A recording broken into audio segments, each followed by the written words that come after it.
How to create a culture of diversity, equity, and inclusion.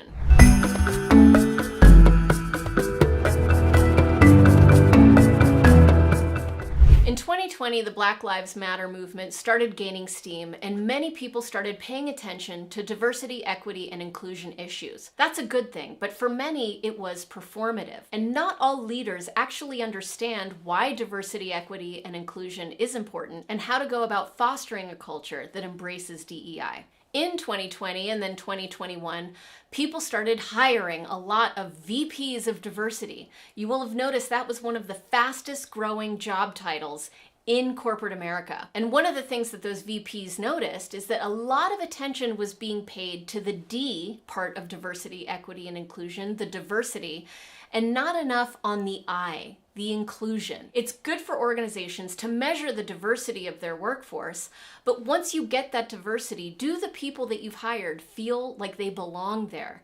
Do they feel like they are included? And do they have equity in the organization or not?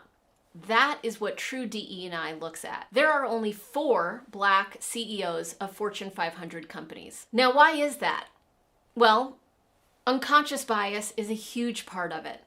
We all walk around with unconscious bias. It is the bias that we hold that we are not conscious of. And so then many people ask, well, if I'm not conscious of my bias, how can I change it? And so in this video, we're going to talk about what unconscious bias is and how you can overcome your own unconscious bias so that you can be part of fostering a culture that embraces equity and inclusion in the workplace and not just diversity. Diversity looks like a lot of different things. We're not just talking about race. We're talking about gender. We're talking about age. We're talking about background. We're talking even about diversity of thought. Every employee brings something different to an organization, and so creating a culture of inclusion means making sure that everyone's different skill sets and backgrounds are embraced and that they belong in this organization just as much as the next person. So for example, rather than tackling one of the more challenging issues of racism and diversity in the workforce, let's just talk about work styles. Introverts and extroverts. There's power in being an introvert and there's power in being an extrovert. But workplace culture tends to bias towards extroverts. There are more extrovert CEOs, and extroverts tend to get promoted more frequently than introverts because of the way that they show up in the workplace. There is a workplace bias for extroverted type behavior, but there is power in introverts. There's a great book called The Power of Introverts that you should check out, and specifically it talks about, for example, extroverts, and I'm one of them, will frequently talk out loud.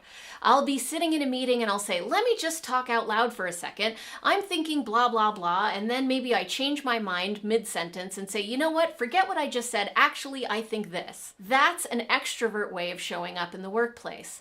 Extroverts are also usually the first people to speak up in a meeting. Introverts, on the other hand, are thoughtful. They want to craft a thought before they share it. They want to make sure that they're measured and that they share something that is fully baked. So oftentimes introverts will want to sleep on it and come the next day and share their thoughts. While that can often be viewed as not being proactive enough, in fact, it's a different type of proactivity. It's taking more intentional decision making, and it even slows down decision making in a way that many organizations could benefit from. So does your bias lean towards extroverts or introverts? And do you notice when someone has the opposite of your style that maybe you feel a little bit of discomfort? Creating a culture of inclusion means noticing that discomfort, realizing it might be your unconscious bias, and then embracing that different style, even though it doesn't resonate with how you do things. Another example of unconscious bias happens with generational dynamics. There are many stereotypes that we all hold about different generations. If I were to ask you right now what you think about millennials, there are some key buzzwords that I hear the most frequently. One of those is entitled, another is lazy, another is tech savvy. These are all just stereotypes. They're not actually backed up with data, and it doesn't represent millennials as a whole. In fact, the whole concept of millennials is actually based on a white, middle-income American person. And millennials in today's workforce look very different than that, which means we have to start to question our own beliefs about people who maybe don't look like us or don't act like us. And that is at the core of diversity, equity, and inclusion. It's not only making room for people who are different, but it's making sure that when we work with those people, that we don't let our unconscious bias get in the way of making sure they feel like they belong just as much as we do. The purpose that I connect with is to unleash the power of culture, to inspire businesses and people to reach their full potential. If that mission speaks to you, then subscribe to this channel to become part of a community that cares about workplace culture. So diversity, equity, and inclusion sounds nice, but does it actually make a difference on your financial performance? The answer is yes. On average, diverse companies have 2.3 times more cash flow per employee than non-diverse companies. That's out of Deloitte. Not only that, McKinsey saw that 43% of companies with diverse boards had higher profits. And the research that I've led showed that companies that have more women in leadership roles have stronger culture strength overall. So that shows you the value of diversity, which is the D. But what about equity and inclusion? So what about equity? Equity is about fairness, it's about justice, it's about making sure that policies affect different employees in the same way. And if you look at the gender pay gap, for example, you'll know that in 2022, women still earn 17% less than men on average. So we're not quite there with equity. But there's not just equity of compensation, there's also equity of experiences. Remember, culture is the experiences that you have which lead to beliefs, which determine your actions and therefore get results. So a culture of equity is one in which people are having experiences that things are fair in the organization and they're not distracted by injustice. Inclusion is also critical. It makes sure that your employees feel like they belong in the workplace. And companies with inclusive practices, such as in their hiring and their retention and promotion strategies, generate on average 30% higher revenue than their competitors. So what does it mean?